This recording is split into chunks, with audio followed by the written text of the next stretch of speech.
আসসালামু আলাইকুম।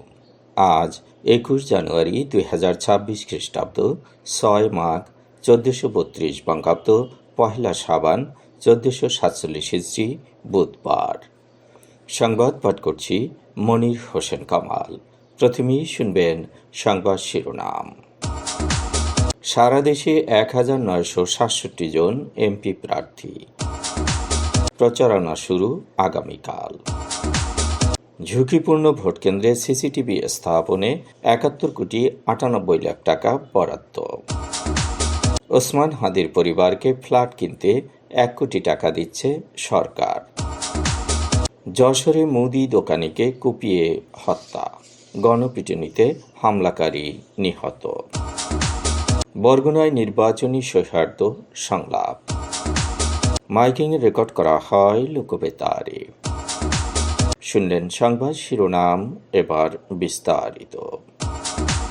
ত্রয়োদশ জাতীয় সংসদ নির্বাচনে সারা দেশে 305 জন প্রার্থী তাদের প্রার্থিতা প্রত্যাহার করেছেন। ফলে এখন 1967 জন প্রার্থী নির্বাচনে প্রতিদ্বন্দ্বিতা করবেন। আজ প্রতীক বরাদ্দ হয়েছে। আগামীকাল থেকে শুরু হবে প্রচারণা। নির্বাচন কমিশন সচিবালয়ের পরিচালক ও তথ্য প্রদানকারী কর্মকর্তা রুহুল আমিন মল্লিক জানিয়েছেন, ত্রয়োদশ জাতীয় সংসদ নির্বাচনে দলীয় ও স্বতন্ত্র মিলিয়ে 298টি আসনে 1967 জন প্রার্থী প্রতিদ্বন্দ্বিতা করছেন। 300 আসনে 2,585টি মনোনয়নপত্র জমা পড়ে। এর মধ্যে 1,858 জন প্রার্থীর মনোনয়নপত্র বৈধ ঘোষণা করা হয় এবং 726 জন মনোনয়নপত্র বাতিল হয়। পরে 639 জন প্রার্থী আপিল করেন। আপিলের মাধ্যমে 431 জন প্রার্থী তাদের প্রার্থিতা ফিরে পান। আগামী 12 ফেব্রুয়ারি সকাল 7:30 থেকে বিকেল 4:30 পর্যন্ত বিরতিহীনভাবে ভোট গ্রহণ অনুষ্ঠিত হবে। ত্রয়োদশ জাতীয় সংসদ নির্বাচন ও গণভোটকে সামনে রেখে সারা দেশে 21,946টি অতি গুরুত্বপূর্ণ ও ঝুঁকিপূর্ণ ভোটকেন্দ্রে সিসিটিভি ক্যামেরা স্থাপনের জন্য 71,98,28,000 টাকা বিশেষ বরাদ্দ দিয়েছে সরকার।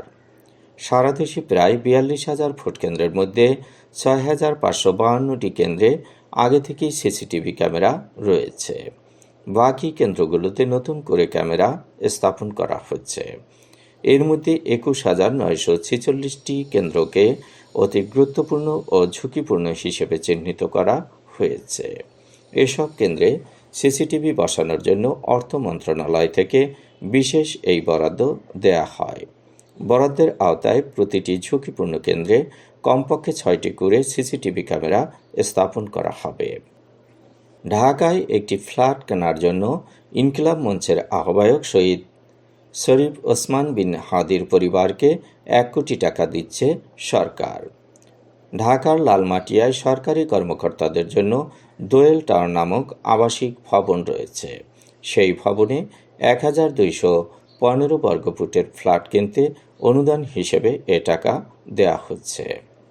ত্রয়োদশ জাতীয় সংসদ নির্বাচনে ঢাকা 8 আসন থেকে স্বতন্ত্র প্রার্থী হওয়ার ঘোষণা দিয়েছিলেন শরীফ ওসমান বিন হাদি। ত্রয়োদশ জাতীয় সংসদ নির্বাচন ও গণভোটের তফসিল ঘোষণার পরদিন গত 12 ডিসেম্বর ঢাকার পল্টন মডেল থানার বক্স কালভার্ট রোড এলাকায় তাকে গুলি করা হয়। এরপর ঢাকা মেডিকেল কলেজ হাসপাতালে নিয়ে যাওয়া হলে সেখানে শুরুতে তার সার্জারি হয়। পরে তাকে এভার কেয়ার হাসপাতালে স্থানান্তর করা হয়। এরপর 15 ডিসেম্বর উন্নত চিকিৎসার জন্য এয়ার অ্যাম্বুলেন্সে তাকে সিঙ্গাপুরে নিয়ে যাওয়া হয়েছিল। সিঙ্গাপুর জেনারেল হাসপাতালে চিকিৎসাধীন অবস্থায় 18 ডিসেম্বর রাত 9:30টার দিকে মারা যান তিনি। শরীফ ওসমান বিন হাদি ছিলেন ইনকিলাব মঞ্চের আহ্বায়ক।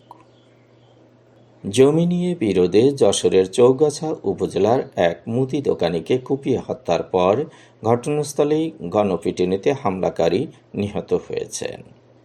গতকাল সলুয়া বাজারে এ ঘটনাটি ঘটেছে। নিহত রফিকুল ইসলাম যশোর সুরমনকাঠি ইউনিয়নের জগহাটি গ্রামের তফজল মল্লিকের ছেলে। তিনি সালুয়া বাজারে মুদি ব্যবসা করতেন। গণপিটুনিতে নিহত মোহাম্মদ পলাশ একই গ্রামের হজরত আলীর ছেলে। সম্প্রতি পলাশের কাছ থেকে জমি কেনেন রফিকুলও, কিন্তু বিক্রি করা ওই জমি পলাশ আবার তার মা ও বোনের নামে হক হেবা সেবা দলিল করে দিয়েছেন। এ নিয়ে দুজনের মধ্যে দ্বন্দ্ব চলছিল। এ ঘটনার জেরে গতকাল দুপুরে সলুয়া বাজারে দোকানে যাওয়ার পথে স্থানীয় কলেজের সামনে রফিকুলকে কুপিয়ে গুরুতর জখম করেন পলাশ। এ সময় স্থানীয়রা ক্ষিপ্ত হয়ে পলাশকে পিটুনি দিলে ঘটনাস্থলেই তার মৃত্যু হয়।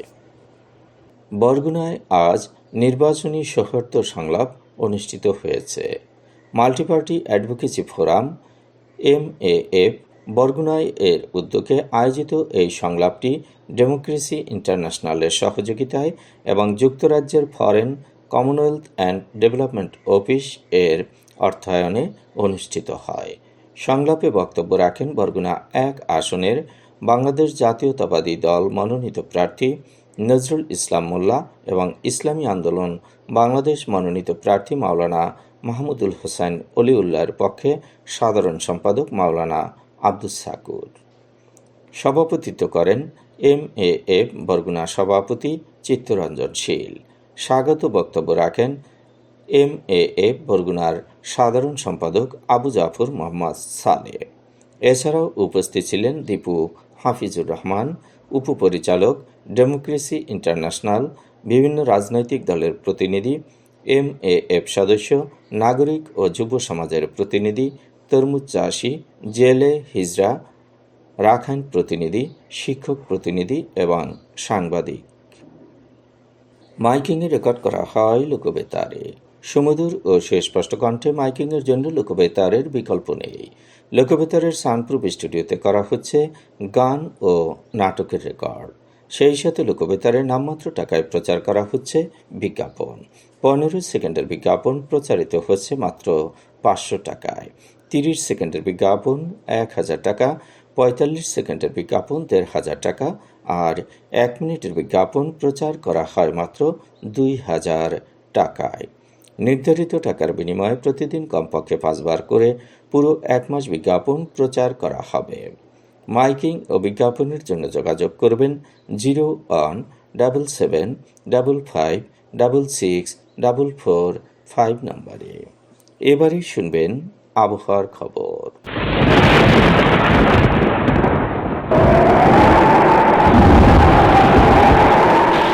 উপমহাদেশীয় উচ্চচাপ বলয়ের বর্ধিতাংশ পশ্চিমবঙ্গ এবং তৎসংলগ্ন এলাকায় অবস্থান করছে। মৌসুমের স্বাভাবিক লঘুচাপ দক্ষিণ বঙ্গোপসাগরে অবস্থান করছে। এর একটি বর্ধিতাংশ উত্তর পূর্ব বঙ্গোপসাগর পর্যন্ত বিস্তৃত। সারা দেশে ঘন কুয়াশা পড়তে পারে। রাত এবং দিনের তাপমাত্রা সামান্য বাড়তে পারে। আজ দেশের সর্বোচ্চ তাপমাত্রা ছিল টেকনাফে 31.2 ডিগ্রি সেলসিয়াস এবং সর্বনিম্ন তাপমাত্রা ছিল বদলগাছিতে 10.3 ডিগ্রি সেলসিয়াস।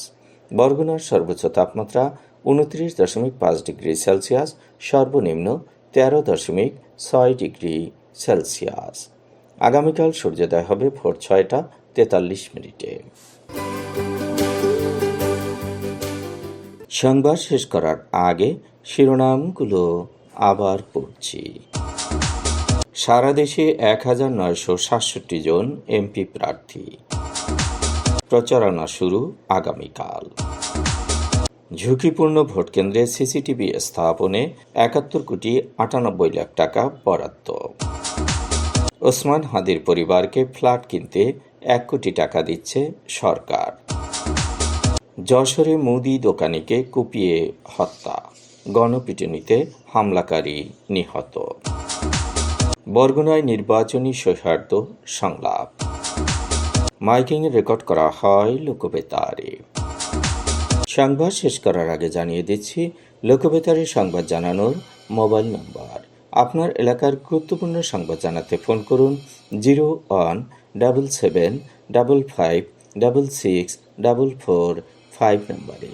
আর লোকবেতারের সাথে যুক্ত হয়ে গান শুনতে চাইলে SMS করুন 01782973478 নম্বরে। মোবাইল করবেন 0195 943854 নম্বরে।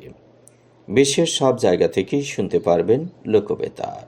লোকবেতার FM.org ওয়েবসাইটের মাধ্যমে শুনুন সরাসরি অনুষ্ঠান। সংবাদ পাঠ এখানেই শেষ করছি।